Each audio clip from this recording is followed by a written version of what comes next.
भगवान का के चरण इतने कोमल हैं, भगवान के चरण की लक्ष्मी जी जब उनके चरण दबाती हैं तो लक्ष्मी जी को भी संकोच लगता है कि कहीं भगवान को मेरे हाथ कठोर ना लग रहे हो। इतने कोमल भगवान के चरण हैं, तो वक्षस्थल कितना कोमल होगा।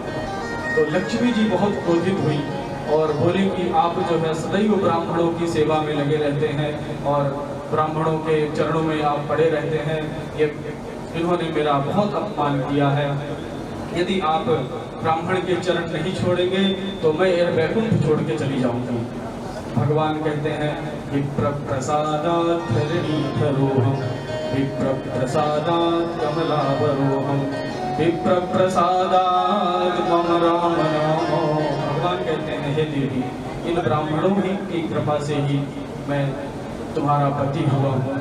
और जो कुछ भी है, मंदिर है कोल्हापुर में, वहाँ पर आकर के माँ भगवती महालक्ष्मी तप करने लगती हैं, तप करती हैं। इधर जब नारायण के यहाँ से लक्ष्मी आ जाती है तो भगवान श्रीमन नारायण श्रीहीन हो जाते हैं। लक्ष्मी के बिना श्रीहीन कांतिहीन उनका वैकुंठ हो जाता है। तो भगवान नारायण भी शेषाद्रि पर्वत पर, जहाँ पर तिरुपति बालाजी का मंदिर है, वहाँ पर आकर के और भगवान नारायण श्रीनिवास के रूप में आते हैं, एक बालक का रूप धारण करके तप करते हैं और बहुत दिनों तक तप करते हैं भगवान श्रीमन नारायण। वहाँ पर भूख और प्यास जब लगती है तो ब्रह्मा जी गाय बनते हैं और शिव जी बछड़ा बनते हैं। भगवान नारायण परम भक्त शिव भक्त हैं, भगवान शिव के परम भक्त हैं भगवान। तो भगवान शिव बछड़ा बनते हैं और ब्रह्मा जी गाय बनते हैं। और वहाँ के जो राजा थे तिरुपति बालाजी के, तो राजा के यहाँ एक बेटी का जन्म हुआ था, पद्मावती, पद्मावती उसका नाम था। तो नारद जी गाय और बछड़े को ले जा करके राजा के यहाँ जाते हैं और कहते हैं कि इस गाय को हम आपको देना चाहते हैं, आपके यहाँ कन्या हुई है, ये बहुत अच्छी गाय है, बहुत अच्छा दूध देती है। राजा जो है गाय देख करके उस गाय को अपने यहाँ रख लेते हैं। चरवाहा जब गाय चराने के लिए ले जाता है तो वो गाय जा करके जहाँ भगवान श्रीनिवास तप करते हैं वहीं पर ऊपर खड़ी हो जाती थी और दूध की धार बहाती थी और भगवान उसी दूध का पान करते थे और तप करते थे। जब घर आए गाय तो दूध ना दे तो राजा को बड़ा आश्चर्य होता था और चरवाहे को डांटता था, या तो तुम रास्ते में ही इसका दूध निकाल लेते हो या कहाँ जाता है इसका दूध। चरवाहा जो था गाय चराने वाला बहुत परेशान हुआ और उसने सोचा कि आज मैं इस गाय के पीछे पीछे जाऊंगा और देखूंगा कि यह गाय कहाँ जाती है। जब वह जाकर के पीछे पीछे गाय के गया और उसने देखा कि नीचे एक बालक दुग्ध का पान कर रहा है और ऊपर से गाय जो है ये दुग्ध धारा बह रही है, तो उसने कहा कि यह गाय तो बहुत ही दुष्ट है, सारा दिन हम सेवा करते हैं, चराते हैं, खिलाते पिलाते हैं और सारा दूध इस बालक को पिला देती है। तो उस हाथ में जो कुल्हाड़ी लिया था वो चरवाहा, तो गाय को मारने के लिए दौड़ा। भगवान नारायण कितने बड़े कितने गौरक्षक हैं। विप्रधेनु सुर संत हित लीन मनुज अवतार। जब जब गायों पर अत्याचार हुआ है, गौ माता पर, ब्राह्मणों पर, संतों पर, तब तक भगवान कहते हैं मैं इस पृथ्वी पर अवतार धारण करता हूँ। तो गौ माता की रक्षा करने के लिए भगवान श्रीनिवास वहाँ पर आ जाते हैं और अपना मस्तक लगा देते हैं। तो वह जो कुल्हाड़ी थी वो भगवान बालाजी के यहाँ मस्तक में लगी और गौ की रक्षा किए भगवान श्रीनिवास। फिर बाद में वहीं पर ये 24वें द्वापर या त्रेता की बात है, ये 28वां कलयुग चल रहा है। 4 चतुर्युगी पहले की बात है, ये 24वें चतुर्युगी की बात है। वहीं पर 12 भगवान का मंदिर था, बहुत पुराना मंदिर था। वहाँ पर भगवान श्रीनिवास जाते हैं। वहाँ पर कृष्ण जन्म की यशोदा माँ, दूसरा जन्म उनका हुआ था, वहाँ वो मिलती हैं, वो उनको जड़ी बूटियाँ ला करके और उनके मस्तक में लगाती हैं और भगवान का जो घाव था वो धीरे धीरे सूखने लगा।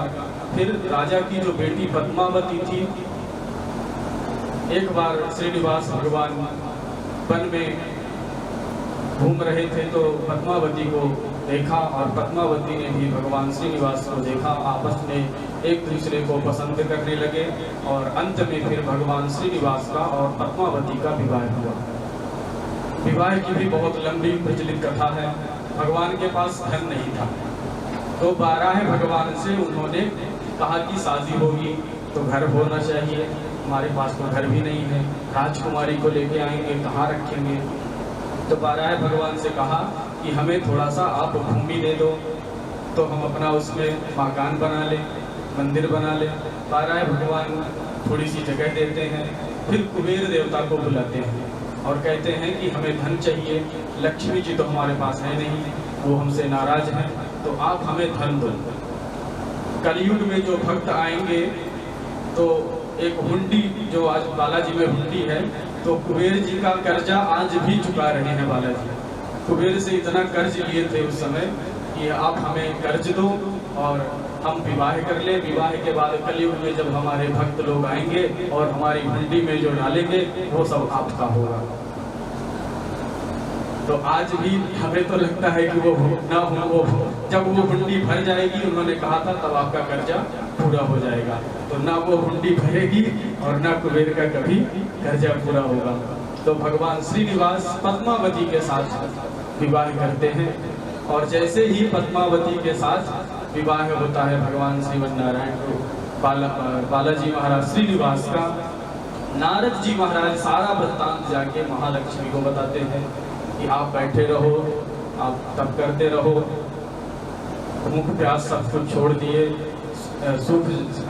आप सूख रही हो सब कुछ अन्न जल त्याग करके, और वहाँ तो भगवान शादी करके और अपनी गृहस्थी बसा ली है। तब लक्ष्मी जी कोल्हापुर से वहाँ तिरुपति जाती हैं और जैसे ही पद्मावती को देखा दोनों का आपस में खूब विवाद हुआ। फिर अंत में भगवान ने समझाया कि देखो देवी, आप थी नहीं तो हमने विवाह कर लिया, लेकिन अब आप आ गई हैं तो आप भी रहो और ये भी रहे। तो भगवान की 3 शक्तियाँ हैं, श्री देवी, भूदेवी और लीला देवी। भगवान के पास 3 शक्तियाँ हैं। भूदेवी पद्मावती थी और श्री स्वयं लक्ष्मी जी थी।